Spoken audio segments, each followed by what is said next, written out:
Why Bali is so overhyped? Why everyone talks about Bali?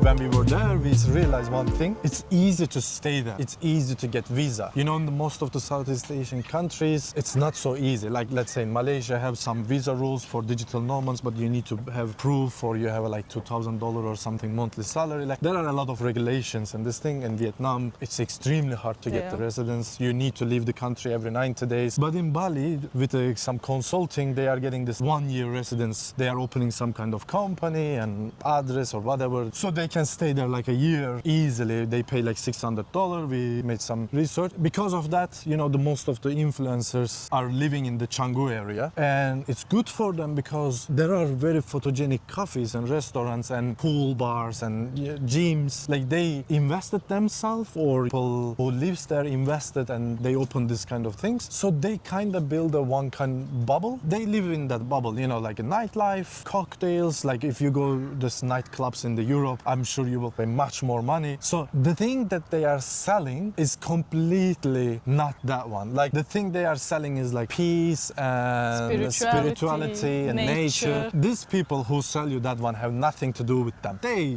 just party, eat in the expensive restaurants. In Bali's expensive restaurant, this very luxury. Then they hang around their pool or, you know, they have some community there with this other like-minded people. Yeah. So, and they mostly invested there, you know, maybe they bought a villa or villas. Because we talked to the locals, it's so cheap to build a villa there. Yeah. Fully equipped with the furnitures and the pool and everything. 1-room villa with the pool and kitchen and everything was costing 50,000 euro with the land, they said. Maybe you can do it even more cheaper or a little more expensive. I don't know. And then you can rent out the villa for like 1,500 euro per month. Yeah. So it seems like most of the people who is talking positive about Bali, you know, they have this travel blogs or vlogs or Instagram. So they have quite many followers and they are many there. Like you are literally seeing in the Canggu, like they are everywhere is influencers. When you go to one luxury coffee or restaurant or something, everywhere have this TikTok lights and they are taking pictures, videos, everything. It's some kind of, you know, like a influencer hub. Influencer hub, yeah. So they show Bali very good because they invested there, you know, like it's their income. I realized one thing, if someone is actually talking positive about Bali, it's probably they're profiting out of it. Yeah. You know? And you know, it's kind of sad to see because you see the locals live very poorly. Like they cannot even afford a kettle for the water or it's such a strong contrast. Locals don't say it maybe very loudly and openly, but they don't want these investors because they are fucking up Bali and you know, most of them are not like respecting the traditions and their culture and everything. You know, Balinese would never go out in bikinis and almost naked with no t-shirts. Everyone is swimming almost fully clothed. They have many daily rituals. We realize also, you know, some walls, they write even fuck off investors and these things. Like, I think the locals are writing that one. We went to Amed, to this northeast part of Bali, because we read it's the best snorkeling and diving place and we wanted to dive. Sadly, the experience was just okay. Actually, we heard from someone who is coming to Bali to dive and snorkel every year. And he said this year the visibility was very bad. It's because they are building all these new villas and putting cement and destroying the forest. So it's raining a lot there. So when the rain comes, all the mud and everything doesn't have a place to stop. They are destroying the rice fields, the nature, everything to build these villas for tourism. And when you destroy nature, the rain doesn't have place to go. All the mud and everything goes into the sea. The visibility gets shit. So it seems like the snorkeling and diving there is also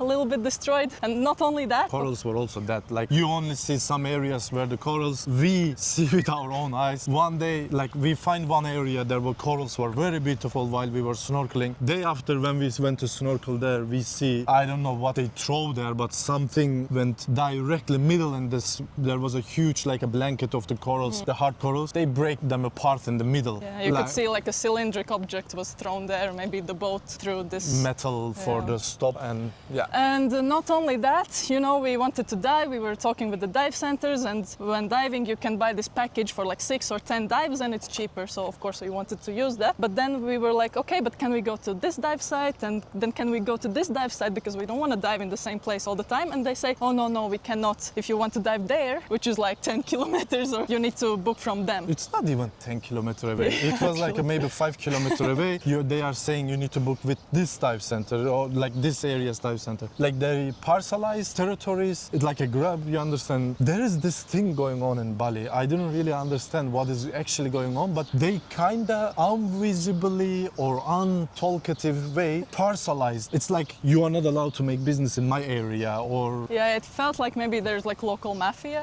and they are dividing their territories and you are not allowed to do your business in other territory. So for us, it sucked a lot. They are saying 500, you have to take it for 500. You don't have options. So it's not like any other country you will be and you will say, no, I don't want it. No, you have to get it because there is nothing. There's no public transport, no nothing, you know. Like my parents came, it was their first time in Bali, and like one of the first days my mom was like, yeah, this was not how I imagined it at all. Because you know, in Europe you hear all this, wow, Bali, Bali, Bali, wow, it's so overhyped and it's like this most beautiful place on earth. And then my mom came and she was like, it's like a countryside, there's no infrastructure, the internet doesn't work, like nothing works. You cannot walk nowhere, there are no walking pathways, nothing, no choice. She was like, wow, this was really a shock. I really thought it's much different. And you know, internet, in the 3 weeks we stayed there, 2 days were completely without internet because there was stronger rain and wind. And so 2 days, the whole day, no internet, no Wi-Fi in the villa and no data. Mobile data was also gone. Mostly mobile data only works good in Denpasar area. And Ubud Center. And Ubud Center was also so-so.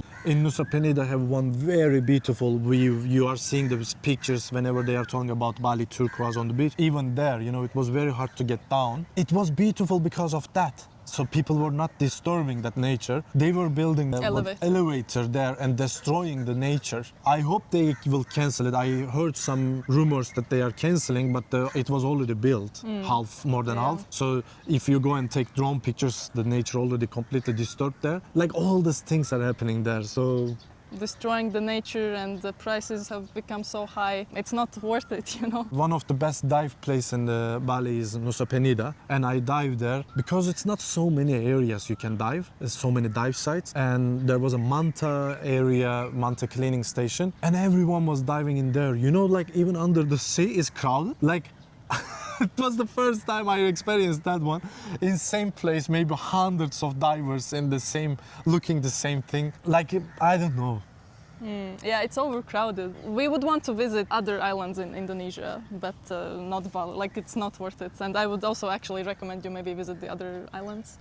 Yeah, for which traveler the Bali is good for. Yeah, if you like partying and cheaper than in your country, I mean. And if you like this like luxury things and you can get them cheaper in Bali. And actually, if you haven't been to Bali and you can afford, because now it became much more expensive than before, I would still recommend for you to go because the activities are extremely fun. You know, you can go water rafting and you can see the monkeys in the forest and you can see loads of things. So I would recommend you going. But if you are not looking for really these party things and you want just nature, peace and quiet and somewhere you can walk, maybe other countries in this region would fit better. Look, the water lizard there. You see huge one. Yeah. And for digital nomads, if you fit in this bubble of party life, investing and things like this, yeah, maybe Bali fits for you. And if you are earning quite a lot already. But for us, people who are on a budget, it's not for budget travelers, not anymore. And it's not for budget digital nomads. Yeah. And I have been many countries in here. All the things that she said it's worth a visit for, you can find them in another place. I can say nature, similar nature in Bali, have in Sri Lanka, much better, much cheaper. Beach, Bali's beaches are really not good, so don't go there if you just want to go for the beach holiday. You can find Philippines and many other countries in this region for similar or cheaper price for much better beach. Even Maldives in local islands are similar price as Bali. Just the accommodation can be a little more expensive, but 100 times better quality. And the monkeys and these things also in Sri Lanka much better. Like while you are just driving in the mountains, you are seeing monkeys are jumping around. Even here in Kuala Lumpur city center, we see some monkeys just wildly going around. This is not something rare. Like right now in the Kuala Lumpur center, we are looking for 2 huge water lizards, some seabirds, hawks, like like these things are everywhere in here. Exactly. The nature is still very lush green also Yeah. here. You can go and dive around another areas of Indonesia for cheaper price than Bali and way better, like Komodo. In Andaman Sea have V Island, very cheap and much better diving places. Raja Ampat, it's a little bit more expensive, it's hard to get there, but world-class diving and snorkeling areas. So there is nothing I can say that it will be, for my part, my perspective, I wouldn't recommend anyone to go Bali. You will just get disappointed for whatever you will go for. And Bali Belly. And Bali Belly, you will probably get it, and 3 days of your holiday will go away because of that one. And if you are flying from the Europe or America, you will have jet lag for 2 days. So your 1 week is already ruined by the bad feeling. They say you come to Bali for spirituality and like come in peace with yourself and nature. We first came to Ahmed directly when we landed in Bali and we were shocked. We were like, these people don't even look happy and they looked so sad and overworked. We went to some cafes where people were working and like they were so stressed and like doing this and like we were like, okay, wow. But then in Ubud we saw more happy foreigners there, but I think because they have built this bubble where they don't really go out of it, and if you fit into that bubble, I think you would like Bali. If you like this like nightlife and partying and cheap gym. luxury. Yeah, cheap luxury, exactly. But if you don't fit into that bubble and you like actually like nature, peace and quiet, I don't think Bali is for you. I realized one thing. We went to this luxury place one day. I think when you compare with your country's that kind of restaurants, let's say if I will go one luxury restaurant in Sweden, I will pay maybe per meal 40 euro, 50 euro, and that kind of meal are costing like 15 to 20 euro in Bali. Then I think it's a price performance is fitting. But if you're not a person who care about this kind of things, cocktails which is costing maybe in your country like 25 to 30 euro, but there it's costing like 10 to 15 euro. We don't care about that stuff at all. So then it's not fitting at all. So final verdict, is it worth going to Bali in 2026 like the tourist season just opened? So not worth it. I can say don't go. Go in other places. Go in other places in Indonesia. no, Bali is overrated.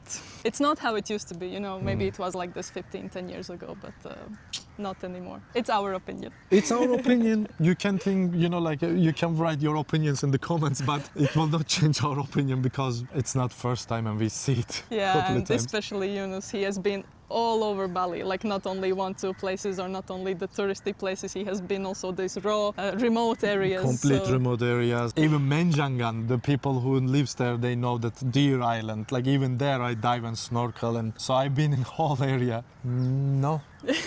Definitely not my thing. I'm not drinking alcohol and I'm not a party person, and I like local food. I want to blend in with the locals and experience the culture with them. Yeah, and the Bali is not that place. Yeah. Look, in here we are going nasi kandar, amazing food in Malaysia, like amazing food, and there are many options in every nasi kandar place. This is what I want. So yeah, I hope this video was interesting. Give a thumbs up, follow if you liked it, and bye bye.